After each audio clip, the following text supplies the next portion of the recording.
Exercise 1.6 question number 1.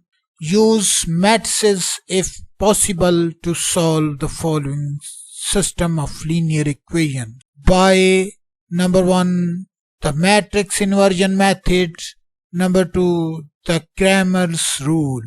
तो if possible का मतलब कि जिस मैट्रिक्स का डिटर्मिनेंट 0 आ जाएगा उसका आगे इन्वर्स नहीं निकलता। इन्वर्स क्यों नहीं निकलता? इसलिए नहीं निकलता कि जब हम फार्मूला लगाएंगे ए इन्वर्स फाइंड करने का तो उसके डिनोमिनेटर में 0 आ जाता है।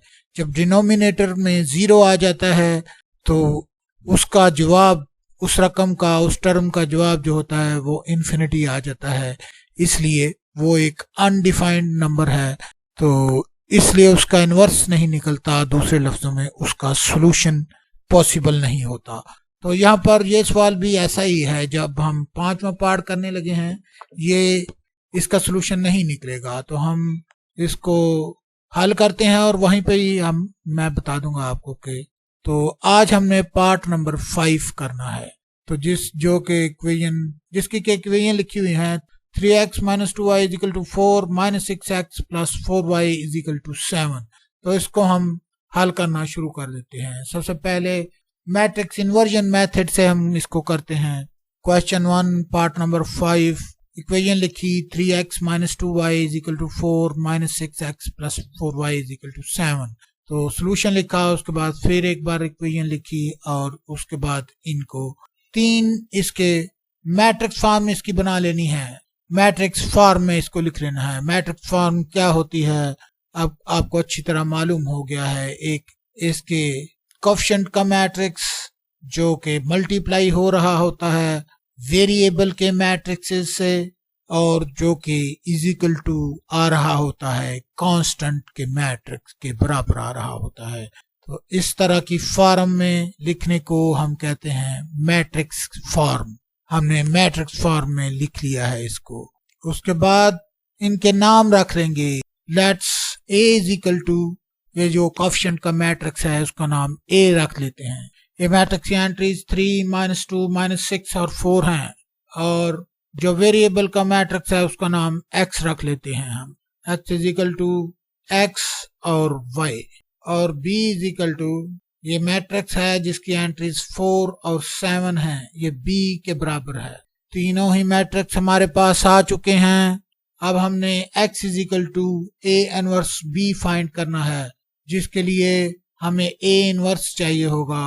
तो a हमारे पास है मैट्रिक्स से, यहाँ से देखकर हम a की सारी एंट्रीज लिखेंगे जो कि 3 - 2 - 6 और 4 हैं। और उसके बाद अब हम a का डिटर्मिनेंट फाइंड करेंगे। डिटर्मिनेंट ऑफ a किस तरह फाइंड करते होते हैं? सबसे पहले उसे डिटर्मिनेंट फॉर्म में लिखते हैं। डिटर्मिनेंट फॉर्म क्या होती है? इनको मैट्रिक्स को और उसकी एंट्रीज को पैरेलल लाइन के अंदर लिखते हैं हम। तो उसको हम पैरेलल लाइन में लिख चुके हैं। अब हम डिटर्मिनेंट फाइंड कर लेंगे। ये वाली एंट्री इससे मल्टीप्लाई होगी, माइनस के निशान के बाद ये वाली एंट्री इससे मल्टीप्लाई हो जाएगी। तो इसको कर लेते हैं हम मल्टीप्लाई। 4 3 12 होता है तो हम इधर 12 लिख लेंगे और 6 2 भी 12 होता है। तो क्योंकि ये माइनस का है और ये भी माइनस का है, ये आपस में मल्टीप्लाई होके पॉजिटिव हो जाएंगे और जो फार्मूले का माइनस है वो वैसे ही आएगा। तो यहाँ पर आ जाएगा -12। तो -12 जब -12 से माइनस हुआ तो 0 आंसर आ गया। यहाँ पर हम लिख लेंगे matrix A is a singular matrix because determinant of A is 0, therefore the solution does not exist।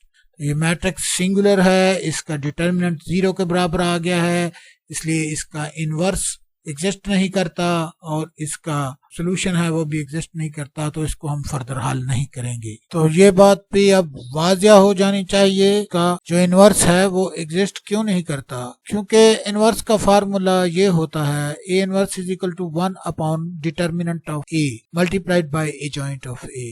तो जैसे ही हम डिटर्मिनेंट की जगह पर ये 0 रखेंगे जो कि A का डिटर्मिनेंट है ये वाला, और ऊपर ये वाली जो भी रकम होगी वो जब 0 पर डिवाइड होगी, जैसे ही हम ये कोशिश करने लगेंगे तो इसका जवाब जो होगा वो इन्फिनिटी के इक्वल आ जाएगा। जैसे ही हम इसको 0 पर डिवाइड करने की कोशिश करेंगे, किसी भी नंबर को 0 पर डिवाइड करने की कोशिश करते हैं तो उसका जवाब इन्फिनिटी आ जाता है, जो कि बहुत बड़ा टॉपिक है। अगर कोई स्टूडेंट इंटरेस्टेड हो तो मैं उसको, मेरे पास बुक है जीरो एंड इन्फिनिटी, उसका लिंक मैं डिस्क्रिप्शन में दे दूंगा, वो उधर से कंसल्ट कर सकता है।